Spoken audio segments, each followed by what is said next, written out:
વિદ્યાર્થી મિત્રો, છેલ્લા લેક્ચરમાં આપણે સરસ મજાની કાઇનેટિક એનર્જી વિશે વાત કરી હતી. બહુ ઇન્ટરેસ્ટિંગ ટોપિક હતો અને એના એક બે એક્ઝામ્પલ જે ઓલરેડી આગળના વર્ષોમાં પૂછાઈ ગયા હોય એને રિલેટેડ જોયા છે. બરાબર. હવે તમને ખબર હોવી જોઈએ કે ભાઈ જે સૂત્ર તારવા છે PV is equal to 1/3 mn URMS square. બરાબર. આ એક વસ્તુ ખાસ યાદ રાખવાની છે બેટા, ભૂલ્યા વગર, કે ભાઈ તમારો અંડર યુ બાર સ્ક્વેર એને પણ URMS કહીએ છીએ આપણે, જે આપણે ઓલરેડી પુસ્તકમાં આપેલું છે. બરાબર છે. Root mean square, root mean square velocity તરીકે એને ઓળખવામાં આવે છે. તો આ એક સરસ મજાનું સૂત્ર જોયું હતું, કે ઈ એટલે કે kinetic energy is equal to શું ટુ ભાઈ, તો કે 3/2 યસ 3/2 પીવી હતું, પછી 3/2 આરટી હતું અને 3/2 કેટી હતું.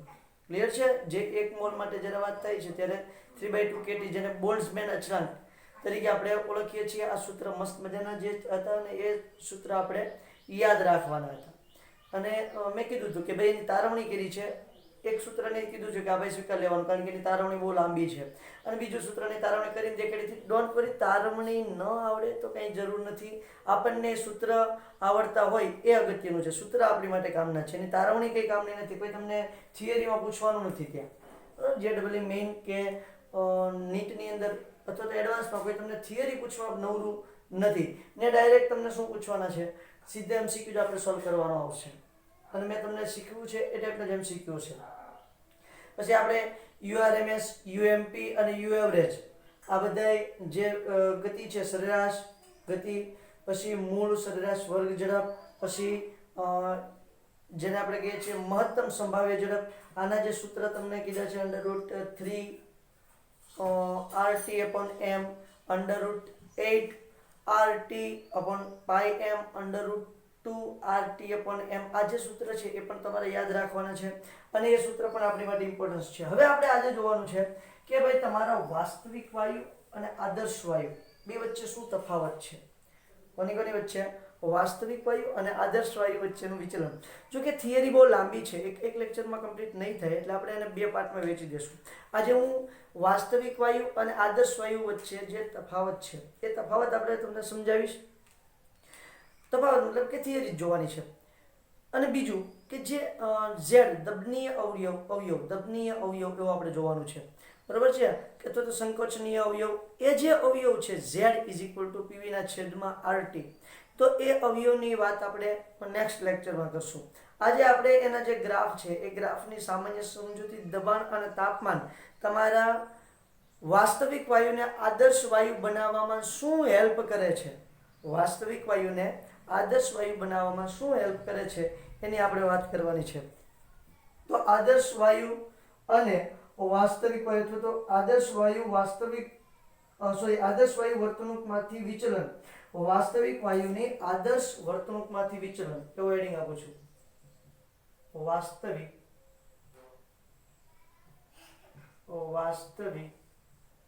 વાયુની આદર્શ વર્તણૂક માંથી વિચલન. બહુ જ ઇમ્પોર્ટન્ટ વાત છે, બહુ લેન્ધી છે, લાંબી છે, કે ભાઈ એક લેક્ચરમાં કમ્પ્લીટ કરવું થોડું મુશ્કેલ છે. એટલે આપણે એને બે પાર્ટમાં ડિવાઈડ કરી નાખશું, કારણ કે હજી આપણે વાન ડર વાલ્સ સમીકરણ PV બરાબર nRT જે સૂત્ર છે એની અંદર આપણે મોડિફિકેશન કરવાનું છે, થોડોક સુધારો વધારો કરવાનો છે વાસ્તવિક વાયુ માટે. આદર્શ વાયુ માટે તો બરાબર છે PV બરાબર nRT, પણ જ્યારે વાન ડર વાલ્સ સમીકરણ આવે, વાસ્તવિક વાયુ માટેની વાત આવે છે, ત્યારે વાન ડર વાલ્સ સમીકરણનો ઉપયોગ કરવાનો છે. એમાં PV બરાબર nRT લાગુ થશે નહીં. આદર્શ વાયુમાં કોમન છે PV બરાબર nRT, પણ વાસ્તવિક વાયુમાં PV બરાબર nRT પોસિબલ બનશે નહીં. જોઈએ છે શું હોય છે, તો કે દરેક તાપમાન અને દબાણે જે વાયુ PV બરાબર nRT સૂત્રનું પાલન કરે, અથવા તો વાયુના નિયમોનું પાલન કરે, તેને આદર્શ વાયુ કહેવાય. દરેક તાપમાને અને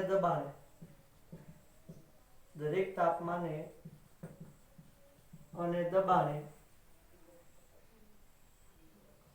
વાયુ પીવી બરાબર nRT અથવા તાપમાન અને દબાણની દરેક પરિસ્થિતિએ જે વાયુ એવું લખું છું, થોડો સુધારો કરી નાખું છું, તાપમાન અને દબાણની દરેક પરિસ્થિતિએ વાયુના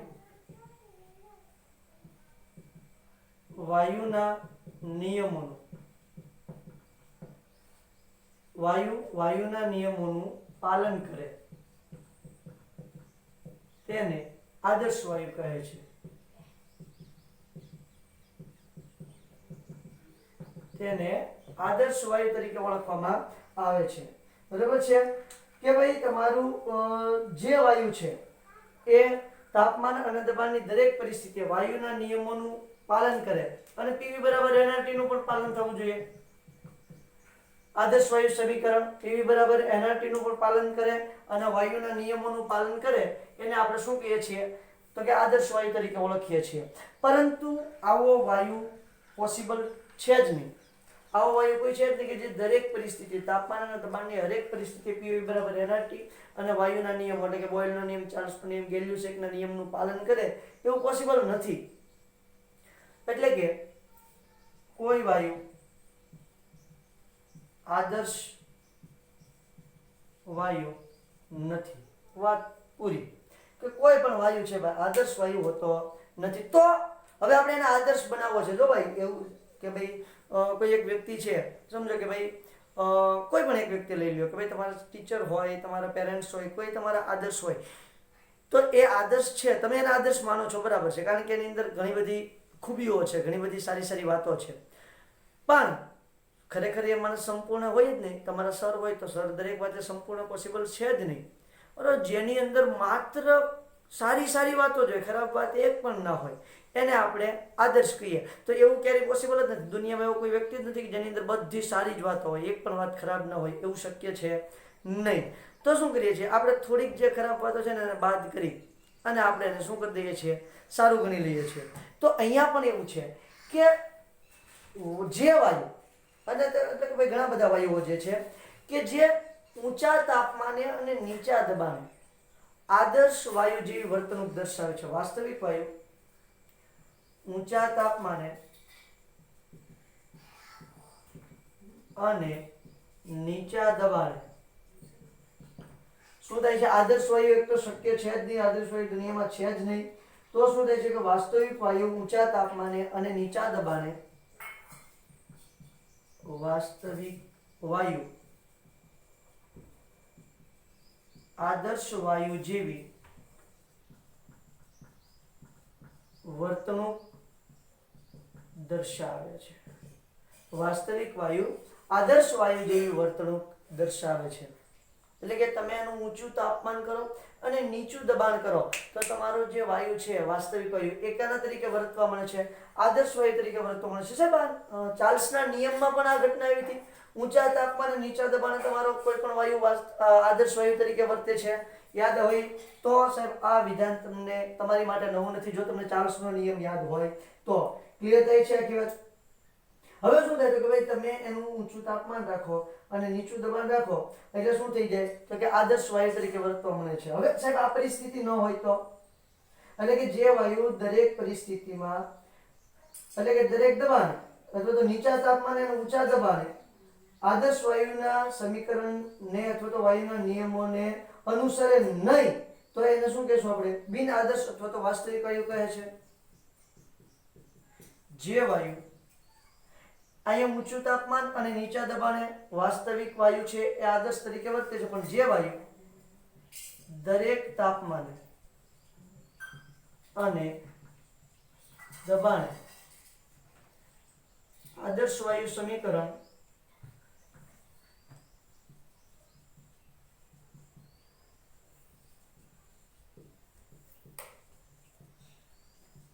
આદર્શ વાયુ સમીકરણ અને વાયુના નિયમો નું પાલન કરતો નથી તેને બિન આદર્શ અથવા વાસ્તવિક વાયુ કહે છે. બિન આદર્શ અથવા તો વાસ્તવિક વાયુ તરીકે ઓળખવામાં આવે છે. બેટા ક્લિયર થાય છે આખી વાત? ઓકે, તો આ સરસ મજાની વાત છે. એની માટે શું કરીએ છીએ તો કે ભાઈ એને તમારે જોવું હોય તો કે ભાઈ તમારે જે કેટલાક વૈજ્ઞાનિકોએ બહોળો અભ્યાસને અંતે તારણ કાઢ્યું કે દરેક વાસ્તવિક વાયુ તાપમાન અને દબાણની દરેક પરિસ્થિતિએ આદર્શ વાયુનું નિયમનું પાલન કરતો નથી. વાસ્તવિક વાયુની વર્તણૂક એ આદર્શ વાયુની વર્તણૂકથી વિચલન અનુભવે છે. બરાબર? હવે એની માટે બે પરિસ્થિતિ અસરકારક છે, એક દબાણની પરિસ્થિતિ અને એક તાપમાનની પરિસ્થિતિ. હવે દબાણની શું પરિસ્થિતિ છે એટલે કે દબાણમાં શું ફેરફાર કરવાથી તમને વાસ્તવિક વાયુ અને આદર્શ વાયુ વચ્ચે ફેરફાર જોવા મળે છે, અને તાપમાનમાં શું ફેરફાર કરવાથી વાસ્તવિક વાયુ અને આદર્શ વાયુ વચ્ચે શું ડિફરન્સ જોવા મળે છે એની વાત કરીએ તો સૌથી પહેલા જોઈએ છે દબાણ. અહીં પ્રાયોગિક છે બેટા, મારા ઘરનું નથી. બરાબર? પીવી વિરુદ્ધ પી દબાણની વાત છે થાય છે. એટલે પીવી વિરુદ્ધ પી નો આલેખ દોરતા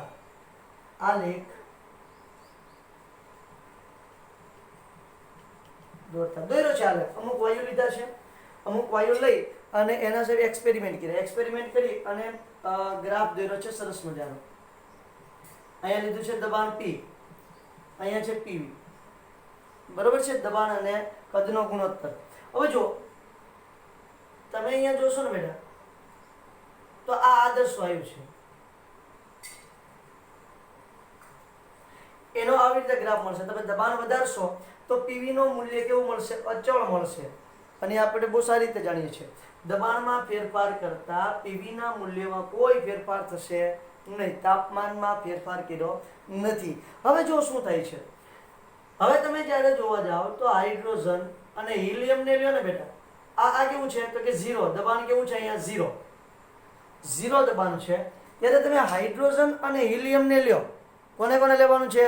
હાઇડ્રોજન અને હિલિયમ ને. તો અહીંયા H2 આવશે અને અહીંયા He આવશે. સીધી રેખા બતાવશે. હું તમને એમ કહું છું કે આદર્શ વાયુથી કેવી દિશામાં છે? ઉપરની દિશામાં છે કે નીચેની દિશામાં છે? તો ઉપરની દિશામાં છે. હમણાં એનું વર્ણન કરીએ છીએ. પછી લઉં છું બેટા CO કાર્બન મોનોક્સાઇડ. કોણ લીધું છે? CO એટલે કે કાર્બન મોનોક્સાઇડ. અને અહીંયા લઉં છું CH4, CO અને CH4. તો એ આ રીતે દર્શન દે છે આપણને મસ્ત મજાના. શું ઘટનાની અંદર થાય છે એની વાત કરીએ. અહીંયા સીધી રેખા જે દેખાડેલી છે એ શું દર્શાવે છે? આદર્શ વાયુ.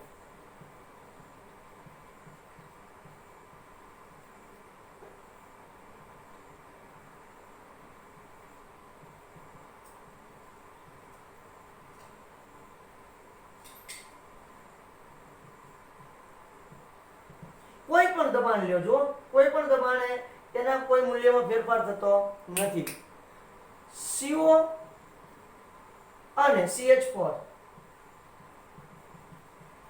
કોની વાત થાય છે બેટા? CO અને CH4 ની વાત થાય છે. હવે આ CO અને CH4 જે તમારો છે એ CO અને CH4 માં શું ફેરફાર છે તો કે CO અને CH4 P બરાબર 0 દબાણ છે ત્યારે તો આદર્શ વાયુ જેવું છે, પણ જેમ જેમ દબાણમાં વધારો થાય એમ પહેલા ઋણ વિચલન દર્શાવે છે. જુઓ દેખાય છે? CO અને CH4 શૂન્ય દબાણે,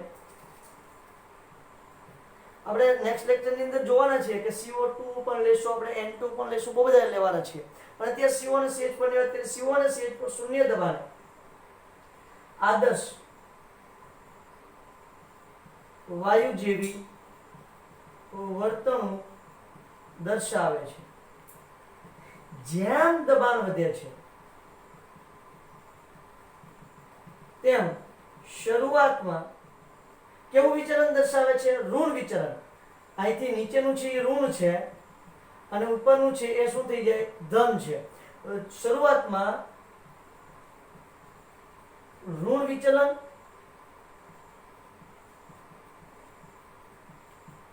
અને શરૂઆતમાં કેવું વિચલન દર્શાવે છે બેટા? ઋણ વિચલન. અને પછી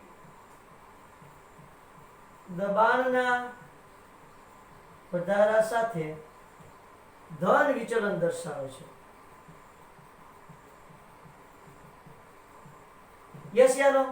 જો પેલા ઋણ વિચલન પછી શું કર્યું છે? ધન વિચલન દર્શાવ્યું છે. હવે અહીંયા આગળની વાત લખું છું H2 અને He માટેની. તો H2 અને He શું કરે છે જુઓ.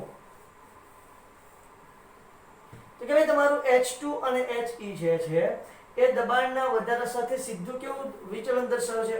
ધન વિચલન દર્શાવે છે. અહીં H2 અને He દબાણના વધારા સાથે ધન વિચલન દર્શાવે છે. તો એક વસ્તુ કોમન થઈ ગઈ કે દબાણ વધતા વિચલન વધે છે.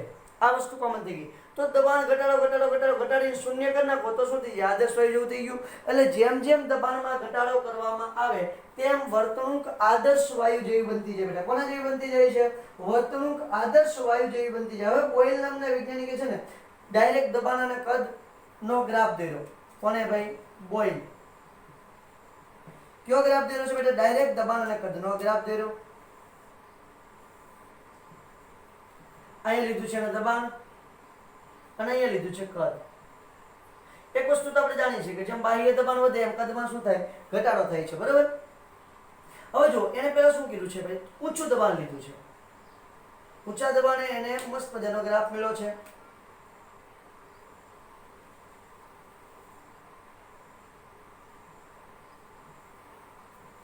દોરું છું બેટા, વ્યવસ્થિત દોરવાનો પ્રયત્ન કરું છું.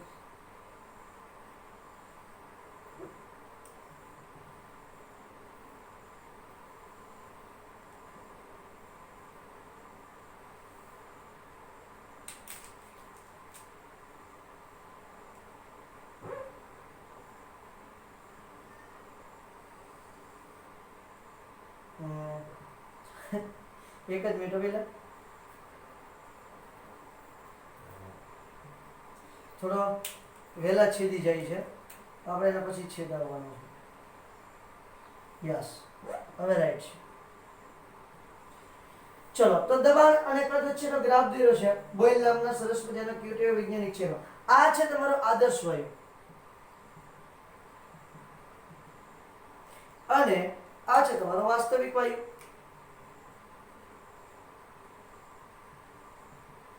શું અનુમાન જોઈએ? અને જુઓ તો કે ભાઈ જેમ દબાણ વધારે હતું બેટા, જેમ દબાણ વધારે હતું એમ કદ ઓછું હતું.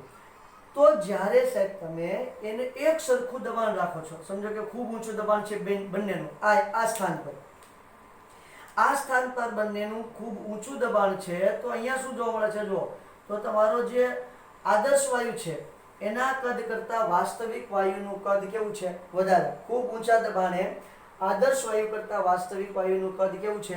વધારે. દબાણ ઘટાડો ઘટાડો ઘટાડો ઘટાડો ઘટાડો ઘટાડો ઘટાડો, તો જેમ દબાણ ઘટે છે એમ આદર્શ વાયુ અને વાસ્તવિક વાયુની વર્તણૂક સમાન થતી દેખાય છે. હા, તો આ સ્થાને આ દબાણે બંનેના કદ સમાન હશે. પણ પછી જુઓ, હજી તમે દબાણ ઘટાડશો ને તો પછી ખૂબ નીચું દબાણ નથી લઈ જવાનું. તો શું થાય છે? તો પછી તમારું જે વાસ્તવિક વાયુ છે એનું કદ કેવું થઈ જાય? એનું અહીંયા કદ બરાબર છે, એક સરખા દબાણે બંનેનું કદ સરખું છે. પછી શું થાય? તો કે જેમ તમે દબાણ ઘટાડશો એટલે આદર્શ વાયુનું કદ તો કોન્સ્ટન્ટ થઈ જશે, પણ જે વાસ્તવિક વાયુનું કદ છે એ ખૂબ નીચે આવી અને પછી કોન્સ્ટન્ટ થશે. એટલો ફરક પડશે. ક્લિયર થાય છે? તો આ બોયલ નામના વૈજ્ઞાનિકે સરસ મજાની અસર શોધી છે. શું કીધું છે કે ભાઈ ઊંચા દબાણે આદર્શ વાયુનું કદ વાસ્તવિક વાયુના કદ કરતાં કેવું છે? ઓછું છે. દબાણમાં ઘટાડો કરવામાં આવે તો એક સમય એવો આવશે કે આદર્શ વાયુ અને વાસ્તવિક વાયુના કદ સમાન થઈ જશે, એક સમાન દબાણે. પછી જો હજી ઘટાડો કરવામાં આવે તો ફરી વખત તમને એમાં તફાવત જોવા મળે છે. ક્લિયર થાય?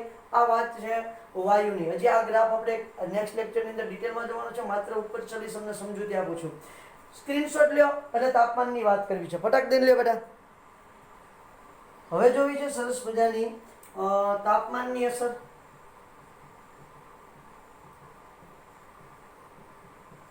આ પણ બોયલ નામના વૈજ્ઞાનિકે ભાઈ બધા શાળા કરેલા છે બેટા, બરોબર છે. તાપમાનની અસરમાં શું છે જુઓ તો કે તાપમાનની અસર જોવા માટે આપણે નાઇટ્રોજન વાયુ લીધો છે.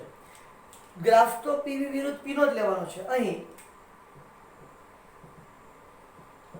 પીવી P નો ગ્રાફ N2 વાયુ માટે અલગ અલગ તાપમાને નીચે મુજબ મળે છે. બહુ ઇન્ટરેસ્ટિંગ બને છે સર. જુઓ ગ્રાફ કોનો દોરવાનો છે? પીવી વિરુદ્ધ પી. ફરી વખત બરાબર.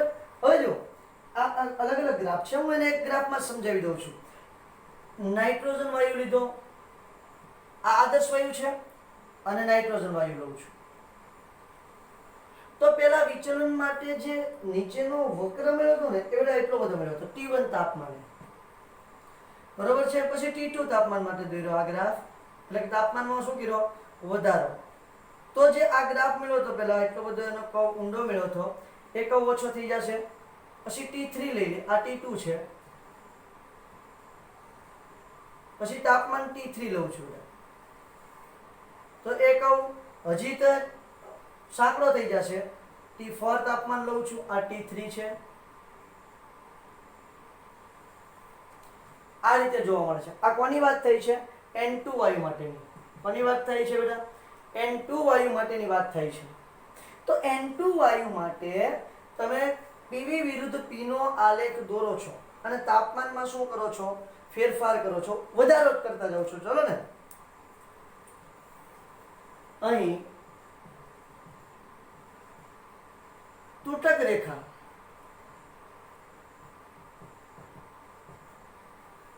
આદર્શ વાયુની છે. તૂટક રેખા કોની છે? આદર્શ વાયુની છે. બરોબર. N2 વાયુ માટે જેમ જેમ તાપમાન વધારવામાં આવે તેમ તેનું જે ગ્રાફનું ઊંડાણ છે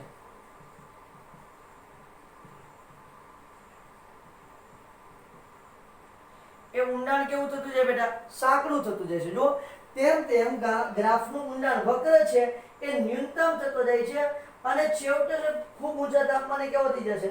સીધી રેખા બને છે. કેવો બની જશે? સીધી રેખા બને છે. વધારવામાં આવે તેમ તેનો વક્ર અથવા તો તેના વક્રની ઊંડાઈ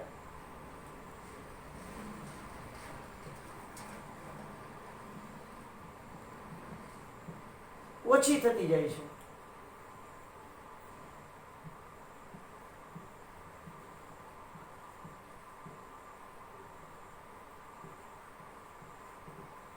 હજી વધારતા જઈએ T4 પછી T5 T6 T7 તો એક તાપમાન એવું આવશે કે તમારો જે ડોટેડ લાઈન છે ને આદર્શ વાયુની જે વર્તણૂક છે ને એવી જ તમારી વર્તણૂક કોની થઈ જશે? N2 વાયુની થઈ જશે. બરોબર છે. ઊંડાઈ ઓછી થતી જાય છે. એક તાપમાન એવું આવશે, એક તાપમાને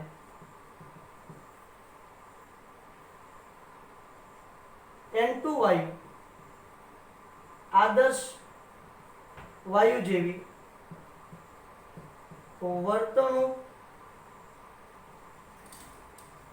દર્શાવશે. N2 વાયુ કોના જેવી વર્તણૂક દર્શાવશે? આદર્શ વાયુ જેવી વર્તણૂક દર્શાવશે, જે બોયલના નિયમનું પાલન કરશે.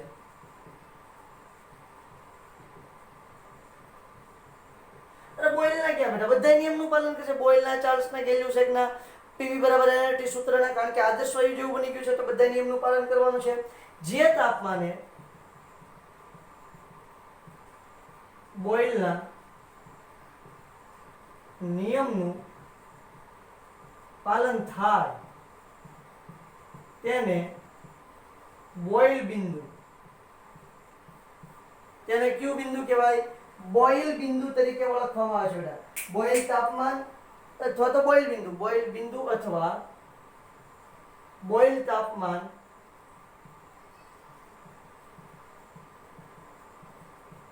તરીકે ઓળખવામાં આવે છે. કોના તરીકે ઓળખવામાં આવે છે?